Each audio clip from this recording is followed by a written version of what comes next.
The era of Dan Burton and the era of people taking the fifth, leaving the country, and in some cases going to jail, is an era I hope none of us repeat. In other words, the crimes that went on shouldn't repeat, and neither should the subpoenas.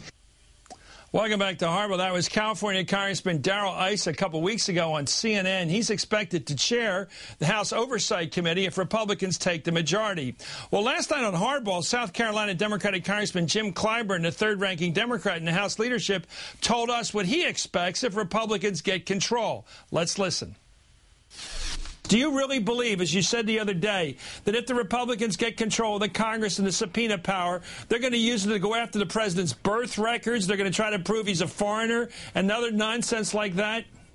I absolutely believe that. I take them at their word. I watch their actions. You know what I always say, having grown up in a parsonage, it's not their words, it's their deeds. And let's look at the members of that committee that's been talking about the Government Oversight Committee.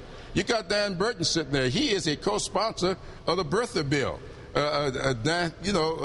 The ranking member, though he says that I didn't mean the birther stuff, I meant to look at fraud cases. Well, that's what they're saying. They're trying to delegitimize this president. They're calling him a fraud.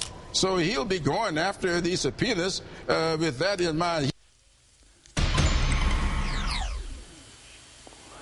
Let's go right now to Congressman Darrell Issa. Thank you, Congressman Issa, for joining us tonight. So it's not true. Congressman Clyburn's dead wrong. You are not going to do with the kind of Burton stuff. You're not going to be shooting at cantaloupes out back on the Vince Foster case. You're not going to be doing birther stuff, even though Burton's on one of the birther lists, and so is Fortenberry's apparently talking like a birther. You're not going to follow their lead. Not at all. First of all, that issue is long since settled. You know, Chris, I came into Congress when people were questioning whether or not George W. Bush was legitimate. Then I thought we should move on and work with the president. 2 years ago, I felt the same way, and I have been since.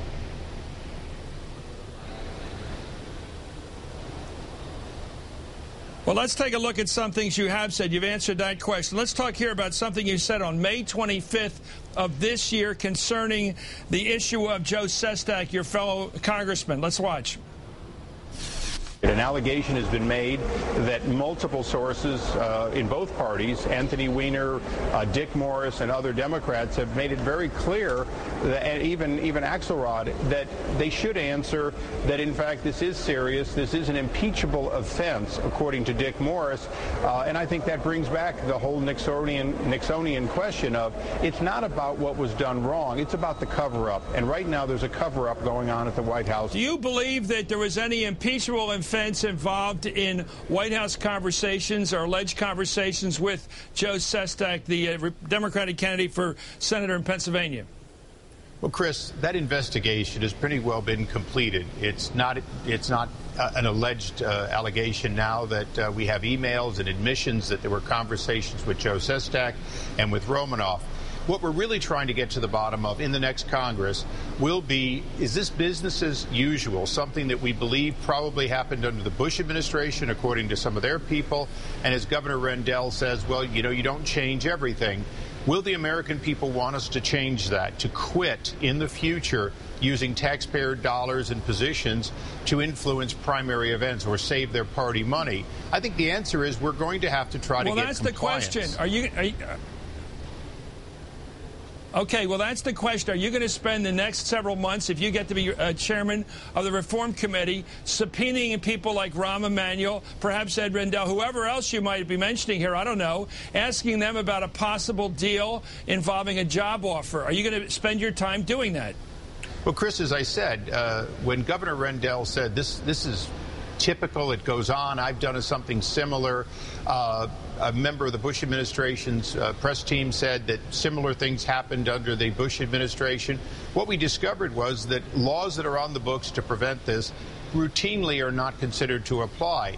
So as part of reform, it's not a matter of looking back. Let's assume for a moment, as I believe, that every administration has done it.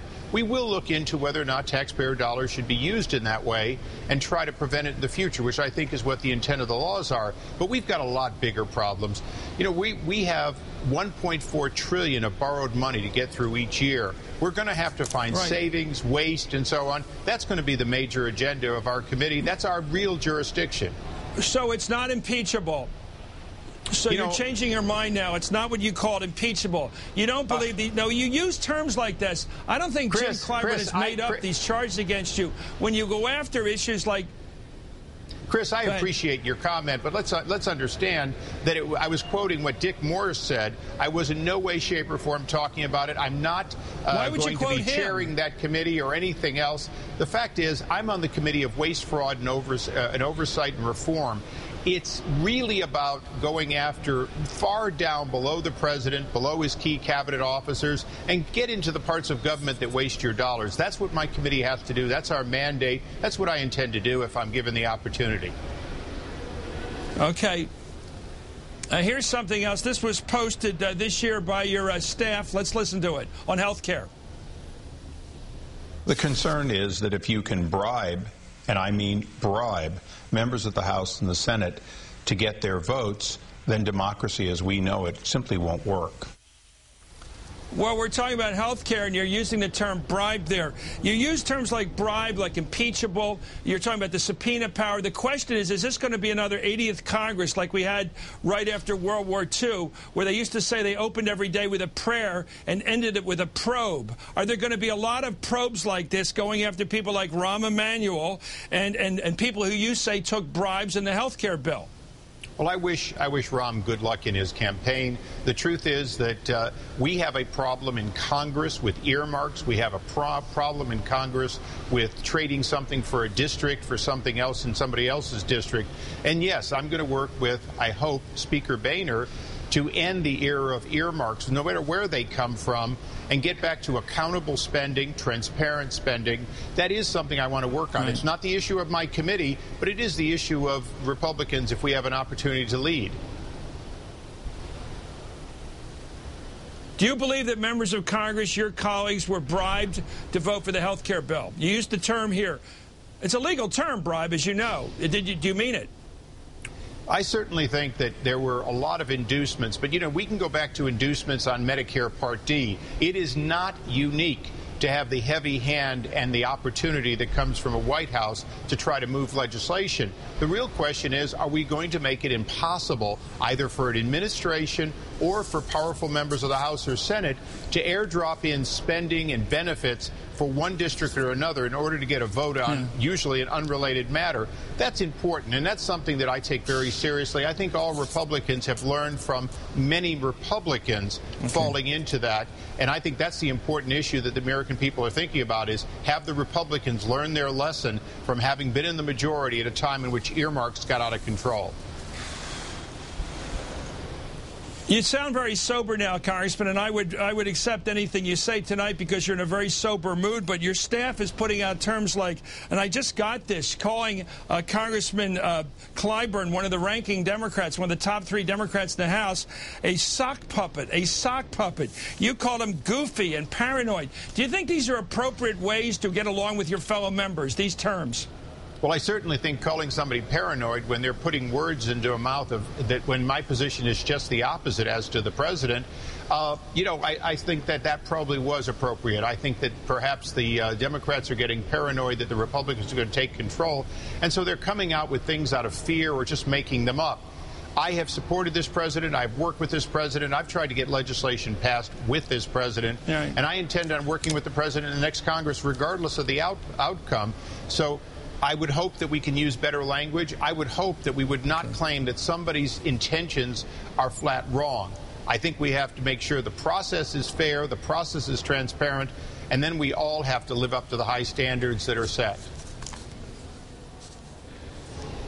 Thanks for coming on the show. Congressman Darrell Issa will probably be ranking member. In fact, is ranking member on the Reform Committee, may be chairman of it if the Republicans get control of the House.